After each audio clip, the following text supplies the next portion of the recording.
Hi, Phil Aston here from Now Spinning Magazine with another book review. And this is a very, very big book.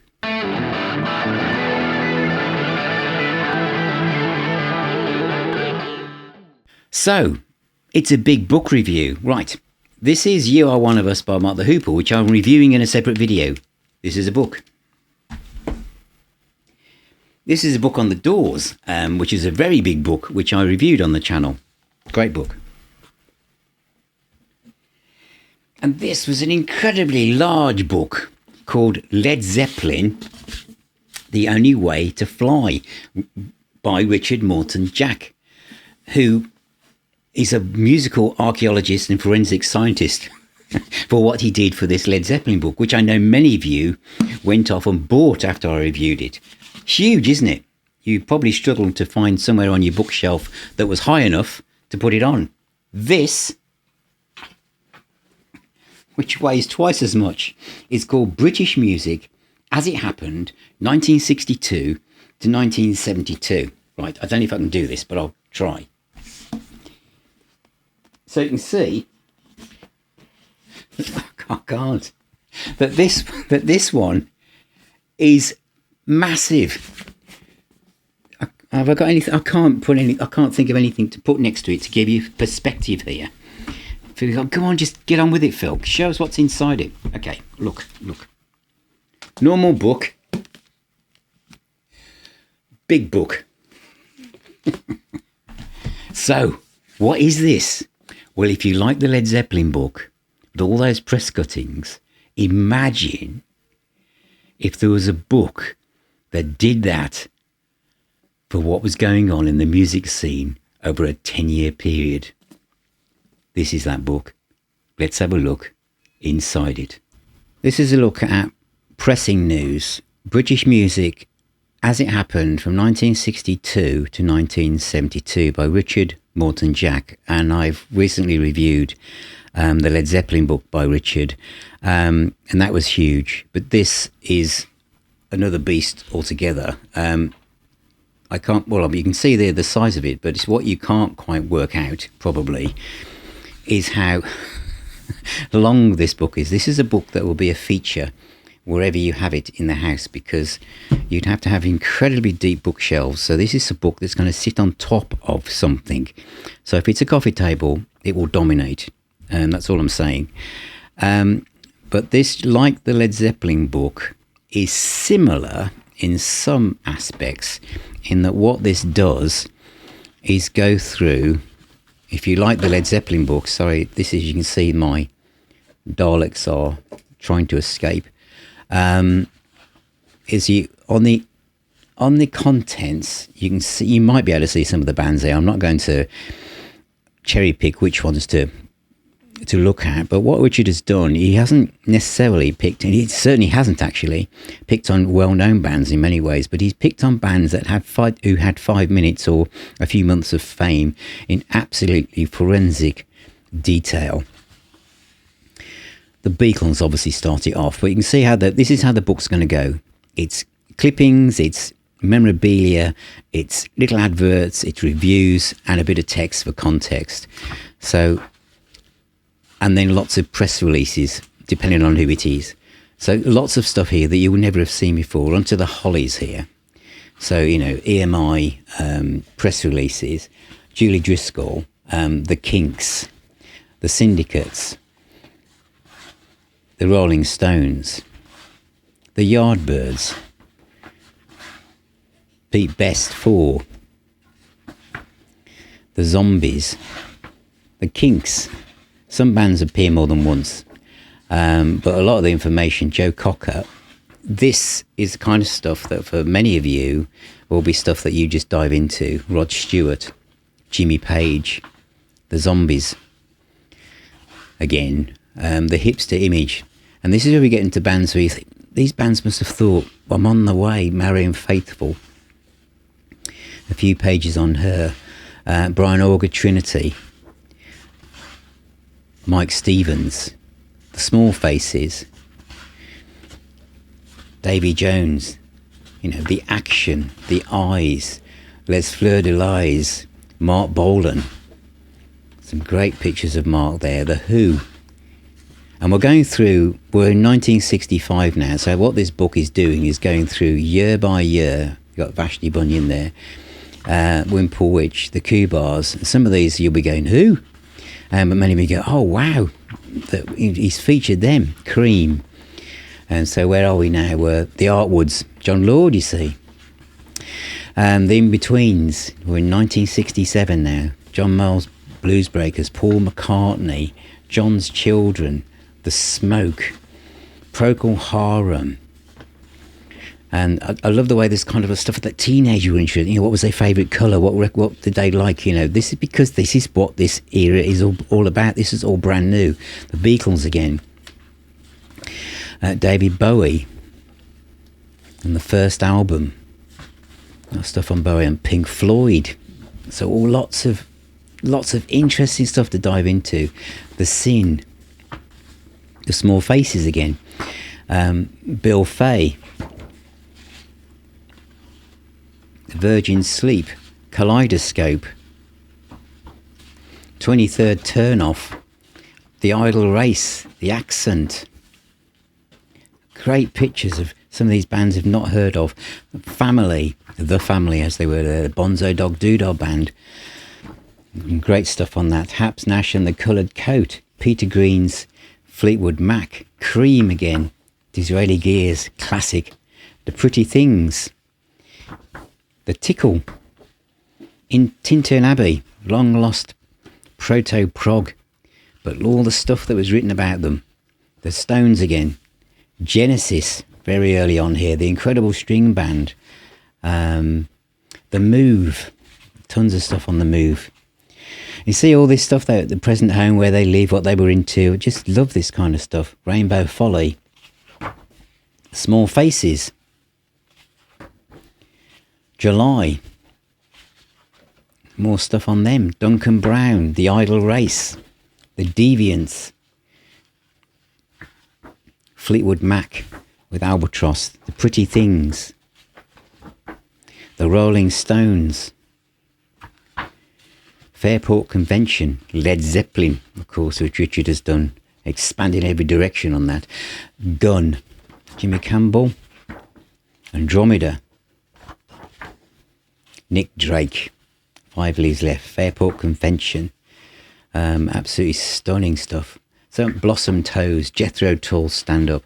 I'm flying through this because I want to show you it and then talk about it afterwards, but Blood Green Pig, Head Rings Out, the original adverts and background, The Open Mind, Bread, Love and Dreams, Bakerloo. I'm saying some of those bands like Bread and Dreams as if like, though I knew them, I didn't. So the other thing that this book has done is shone a light on things that were passing moments in the world of popular music. King Crimson obviously weren't, and there's still a name now. Arcadium, Pie, Coincidence, Island, Mighty Baby. Quite a bit of stuff on them. Syd Barrett, he's got to be in it, hasn't he? Harvest Records, Black Sabbath, and the first introduction of Sabbath arriving in the world. Cressida, another great band from that period. Van der Graaf Generator, so real serious prog here. Press releases like Stevens, The Trees, The Groundhogs, Tony McPhee, Human Beast, Black Sabbath again, releasing Paranoid, Pato, great band. Vashti Bunyan is popping up again here. Scott Walker, Sweet Slag, Comus, very unnerving band, and a section on them. Help Yourself, press releases, Ernie Graham, The Rolling Stones and Sticky Fingers. So we're in 1971 now. We are, April 71. Thin Lizzy, about to release their first album. Spring, fantastic Hammond-led prog band, Bread, Love and Dreams again. So they had another chance there. So I might have to go down a rabbit hole with him. Rick Hayward, Sandy Denny from Fairport. Fresh Maggots, probably not the best choice of name. Mighty Baby. Bouchier, quite a bit of stuff on them. The Electric Light Orchestra, What a great band. Great first album as well. Lots of stuff on them. Nick Drake with Pink Moon. Press releases. And then we're on Jerusalem, you see, a band that Ian Gillan from Deep Purple produced. So Purple get in here a bit there. And quite a bit of stuff on Jerusalem. It's amazing. And of course, they just disappeared. Mellow Candle. I don't know where you are. And then Roxy Music. First album. Cobb. And as we come to the end of the book, as we come up to the end with Cobb's posters, we are at the end in 1972. So from Lansdowne Books is a book that will feature in your life completely for all time, should you get this, unless you have a very special bookcase. But isn't that fab? And now I'll give you some more thoughts on this book. So, did I learn anything from looking through this pressing news, this enormous book? And as I've said, you need to make sure you've got a bookshelf that's at least half the height of a human being to put this on. It's the kind of book that will... It's a feature. So if it's a coffee table book, whatever the coffee table is, this will be a feature of it. So did I learn anything? I learned loads. And it's interesting at the front of the book, Richard talks about the fact that in press releases, I think that's where it starts, from all these press releases that would have gone out for everything that was going on. And that Richard's kind of pulled a lot of this together and then talked to DJs and got lots of things together for context, as you saw. And it's an amazing book. Me being me, obviously I was going through looking at it and thinking, right, Deep Purple are going to be in there, aren't they? That'll be like the late 60s. They're not. And at first I thought, how could Richard have missed that out? Bearing in mind, of course, I know most of this stuff anyway, so why was I wanted to see it again? But that's not how the book's been put together. Because the book's been put together on focus on a lot of acts that you've never heard of. They didn't even make compilation albums. They didn't even make it as far as those island samplers, probably. But the ones that are in there, and the Sabbaths and ELO are in there and everything. But the ones that are in there, it's like, wow. And some of them are in there twice. And of course, when the deeper you go, the perps are there because Ian Gillan's there because he produced an album by a band called Jerusalem. And you've got all this stuff about them. And of course the Artwoods were John Lord. So I'm focusing on that because that's where I went. But then, of course, you start to look at all this stuff and, all the kind of jigsaw pieces that this band, this bass player came from over there, and then he also came from over there, and then you can see the press release for that band, and then you can see this person, and they just fizzled out, and then someone else carried on, and they went to this. I just love this kind of musical archaeology, and it's the kind of book, a bit like the Zeppelin one.